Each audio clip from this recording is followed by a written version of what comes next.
got an article from BoundIntoComics.com here, the most hilarious woke pop culture fails of 2022. Now I'll link this in the description box if you want to read it for yourself, because I'll kind of hit on the major points of it. It's really long. It's really well written though. I liked it, and it's pretty funny because it's a nice kind of trip down memory lane, if you will. All right, so it starts here. It talks about, 2021 was a smorgasbord of woke insanity and unfathomable stupidity. 2022 ended up being a turning point, which finally put the radical movement fully on its heels. People from all sides of the political spectrum banded together, at least unofficially, to stem the tide of left-wing extreme radicalism, which had soured and permeated the cultural spirit. The result was a series of epic takedowns of cell phones against woke celebrities, and it goes on and everything. First one, Top Gun Maverick embarrasses every woke movie. Basically talks about how the Top Gun Maverick had made nearly $1.5 billion in ticket sales, which is a huge deal. Now it won't be it won't be the only success story, if we want to call it that, of this. I mean, technically this is 2023 now as well, but Avatar 2 came out and it's doing huge. Now you can argue that that is a woke movie, but James magic about it's almost unexplainable. Anyway, Tom Cruise returned to the role that helped make him famous in Top Gun Maverick while stripping the film down to its most basic and functional components.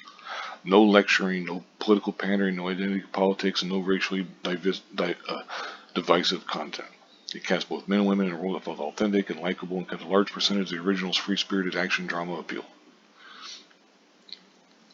The level of astonishing success came at a time when the go-to excuse for woke cinematic bombs was fear of COVID-19. Said woke bombs included Disney's Lightyear, the cringy female-centric action dud 355 that gave rom-com bros, and the LGBTQ-themed kids film Strange World.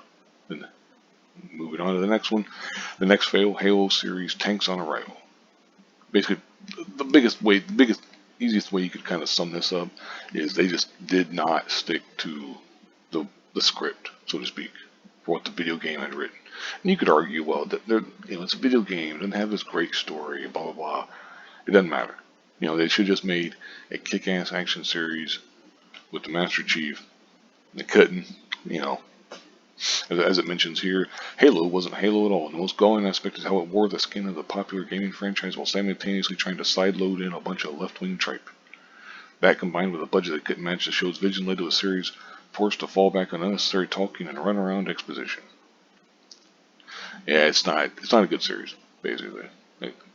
It's all kind of, Halo is not a woke property by any stretch of the imagination, yet the showrunners tried to shoehorn it in anyways, costing Paramount millions in the process. And the next fail, Moses Ingram derails Star Wars Obi-Wan. Again, I can't, so far I haven't been able to disagree with any of this stuff. Because it wasn't.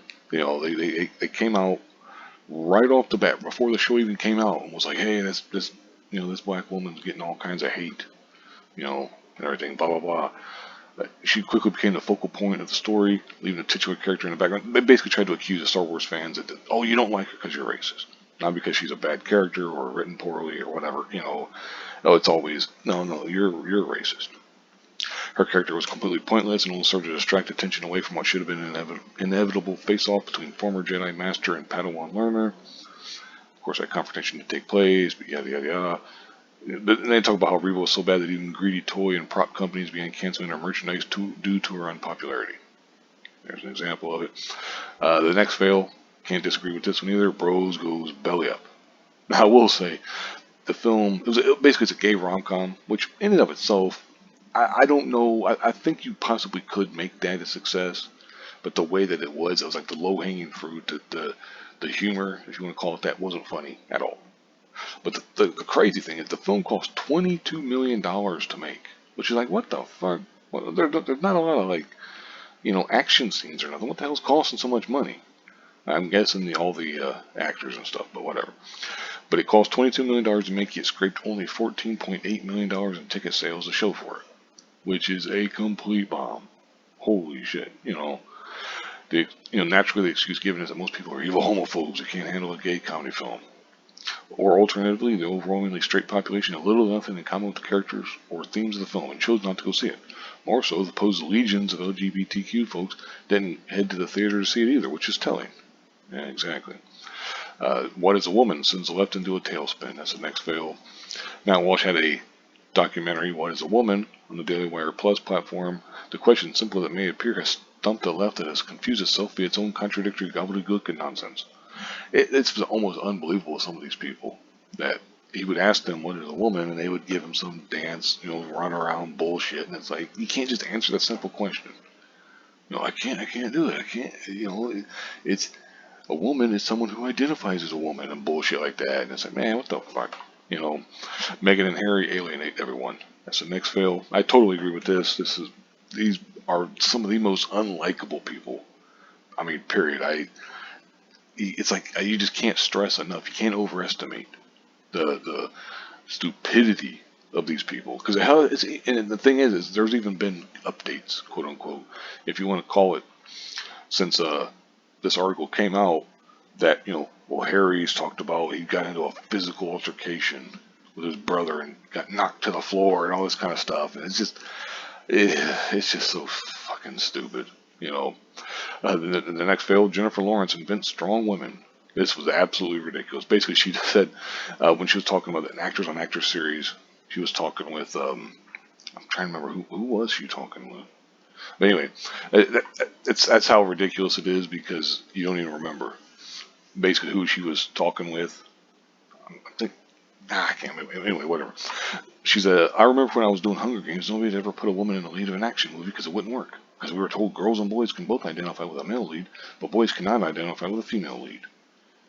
And it's like, oh, Jesus Christ, that's fucking ridiculous. It was stupid. The next film, Whoopi Goldberg defends Adolf Hitler twice. She keeps trying to make this point that the Holocaust wasn't done out of racism, but rather man's inhumanity to man. The outrage was swift from both sides of the political sphere, and she had to issue an apology, and she had a temporary suspension and stuff. But then she kind of, doubles down, essentially. She reasserted an official position as defense for the Nazi Party and Adolf Hitler by suggesting it was not about racial hatred stuff, and it's fucking stupid. Now this one, I didn't even hear about this one really until I read this article. The next fail, AOC's climate change documentary goes down in flames. Basically, I like this description here. The jaw-droppingly incompetent firebrand politician, best known for sleepwalking her way into Congress thanks to an easy win in the D+12 district, has never seen a rake she won't jump on with both feet and a smile that would make Thanos turn tail. But she'd come up with some climate change documentary directed by radical left activist Rachel Lears, who nobody's ever heard of. I haven't, so add me to that list. A documentary debuted on 120 U.S. screens, which isn't a whole lot, but it earned a grand total of $9,667 before topping out around $1,500 or $15,800, which is just about enough to cover the lighting gear rentals and catering costs. That's absurd. I mean, I didn't even hear about this damn thing until this article, essentially. I did like this part here. Despite the bootlicking from the typical cabal of leftist journalists, to the end was forgotten. Seconds after the end, credits rolled. Nobody cared, nobody watched. She-Hulk, the most expensive troll in history. Now, there were some surprising parts in here I read, but I've talked before about the She-Hulk, and it was disappointing because it could have been so much more. But there's a part here where Disney blew a bundle on She-Hulk, supposedly spending $75 million on just 3 out of 9 episodes. That's nearly 30% more than what it cost to make the first Deadpool film. That's absurd. Because the CGI, I mean, like I didn't mind it as much as other people. The CGI was not good. I don't know what the hell the deal was. I mean, it wasn't. Like I said, I don't want to say it's terrible, although a lot of people did say it was terrible. But it's just, it's, ugh, it wasn't good. Let's just say that. The next failure, targets of left-wing hate emerge unscathed. Maybe some of the more famous ones. That's the main disagreement I kind of have is like, Dave Chappelle, because they mentioned Dave Chappelle and they mentioned Chris Pratt, and it's like, yeah, they had some success, and then J.K. Rowling and everything. But there's other people who haven't fared quite as well. Maybe those who aren't like super famous or whatever. But, we'll see. I mean, that's one of those ones. It's like, I agree with it in essence, but you kind of don't at the same time. But anyway, Henry Cavill exits The Witcher. This was just a complete shit show. Basically, if you don't know the story by now, I'm sure you probably already do. But essentially, it's that he had a problem with the writers, the showrunners and stuff. They delved too far, or veered too far away from the Witcher books, and he just didn't like it. Because they tried to shoehorn in a bunch of bullshit, and the show suffered as a its virtue of that. So it's just stupid. And they could talk some about the whole Superman stuff as well. But the next fail, Frost kills G4 with a childish woke rant. I do like this part here. After the insufferable diatribe had mercifully concluded, other G4 alum rushed out in typical White Knight fashion to defend her, while tens of thousands of former G4 fans struggled to comprehend what they had just witnessed. It was the beginning of the end for a disastrous and embarrassing relaunch of the legendary G4. Not even brand restructuring and a course correction were sufficient to keep things going. And then it talks about stupid Adam Sessler going on and like an idiot. As it says right here, Frost wasn't totally to blame for the debacle. Former G4 host Adam Sessler went on a Twitter tirade threatening physical violence against detractors, hurling mom insults, and wishing death upon members of his own family for their conservative political views. Yeah, okay. The Rings of Power become Amazon's costliest mistake. The Rings of Power, we kind of talked about this. I mean, a lot of people have in general, just about how terrible the show is and everything. There's just basic stuff that they get wrong in terms of like the choreography and everything, but